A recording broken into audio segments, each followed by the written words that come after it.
NAMM 2020, I'm here on the booth of Blipblox. Blipblox, yeah. With Troy, how are you? Yeah, I'm doing great, thanks, yep.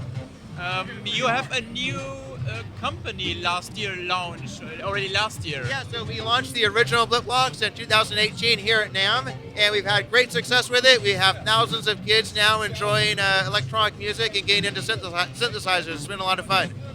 From where do you come for your company? We're in San Francisco. And you have always a background already in the synthesis? Or? Yeah, so I sort of have a background in engineering, but I've always loved synthesizers. I've always loved making electronic music, and I've just really always enjoyed just playing with synthesizers. You know, they're not just tools for making music, but I've always thought they were toys also. But you have already worked for a synthesizer company, or is this your first company? Yeah, so I worked for 20 years in the Silicon Valley doing networking equipment, and I basically left that industry now. I'm fully focused on designing synthesizers now. And you are doing some unique instruments, more oriented for kids. What is the main obstacle, or more the target, if you're designing instruments like synthesizer for kids? What is important there in the development? I really try to take the most fun parts of synthesis and make them easily accessible and take out all the complexity.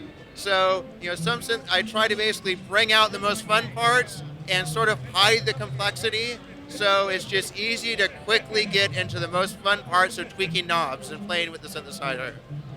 Is there the complexity that makes an important factor, how deep you can go, or more that it's more a toy or more You know, one of the main things we do is we have a built-in sequencer loaded with melodies. So as soon as you turn it on, it starts playing, it has a groove going, so you don't have to spend time building a groove. You can jump right into tweaking the knobs and hearing how the knobs adjust the sound, and you know, playing with the filters and the oscillators, so you can get right to that. You don't need any overhead of basically pulling a song together. The Blipblox sort of does that for you. So it's for the kids. They don't need to know any notes or what is a C or a D. Exactly. You can take the youngest kids, you know, 2, 3 years old, just turn it on. They see the lights, they hear the sounds, and they just start having fun with it. But you don't. But you think also, like me, that the Blipblox, your first unit, the white one, it was purchased by many not kids. Yeah. So I'm a synthesizer guy. I really want it to be a real synthesizer also. So we have the audio out, the MIDI input, so you can still integrate into your studio, into a live setup. So it looks like a toy, but it really is a real synthesizer. So there are more fathers outside or moms outside who have bought this unit, not for the kids, but for yourself.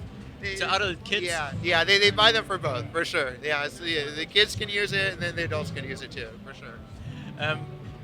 Was your intent to create, to designing the unit like this? Like, it's I want to offense not, but it looks like a bit like Fisher Price. Yeah. We definitely want it to look like a toy. And that was definitely, there's no one else has attempted, very few people have tried to put a synthesizer into a toy form factor. And that was sort of the intention, for sure, to make it look like a toy. And now for NAMM 2020, you're bringing a second unit? Yeah, exactly. Is that more advanced, or what is your direction which you are doing now? Yeah, so we have the new styling, so we have the new dark color, the translucent controls. We also have a bunch of new enhancements. We have a new filter, a multi-mode filter. We have some wavetable synthesis in there. The drums are redone. There's some effects on the output. So everything is basically enhanced. We really want this to be a real competitive synthesizer that will compete in the synthesizer market. So we want to go beyond the toy market and really try to get the After Dark into the hands of real musicians. We want to still have the fun aspects of the original, but really have the features so it really sounds like a real synthesizer. And what makes the new one more for adults or more for music producers? What makes it more interesting for them compared to the white one? We have basically with the new electronics inside, we have a lot more processing power to deal with. So we can model and we can design things like the filter, for example. We have the computing horsepower, so we can do some really advanced filters. Like the original, it didn't have resonance on the filter. You didn't have a high pass or band pass filter. It didn't have the delay effect. With the new electronics, we can do all that on the new one. So it was for you a step from the first initial release to now. So you can do much more now. Or Yeah, yeah. Is that an important factor for a company? You think that is staging to become bigger? Yeah, I mean, we have a lot of music stores that would look at the original and it had sort of the Fisher Price look, so some music stores were reluctant to carry it. With the new design, we're hoping that more music stores and more music companies will want to carry this as a alongside of their real synthesizers. That's our hope. I think with your device, the adults become again kids. Yeah, they're becoming again kids. Oh yeah, exactly. It makes you feel like a kid, sort of. We are playing it for sure. Yeah, yeah.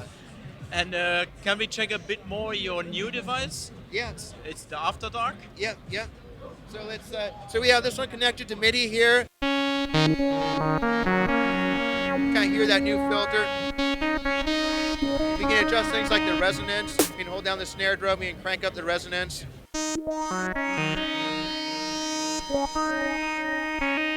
We can control the amount of delay, so we can make a completely dry signal. Or we can really flood it with a lot of this great delay.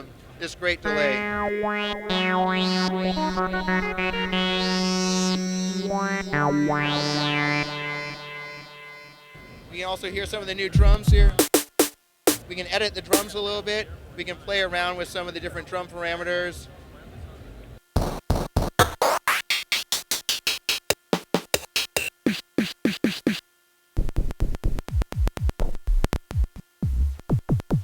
You can kind of tune in the drums, go back to their normal mode, randomize the sound.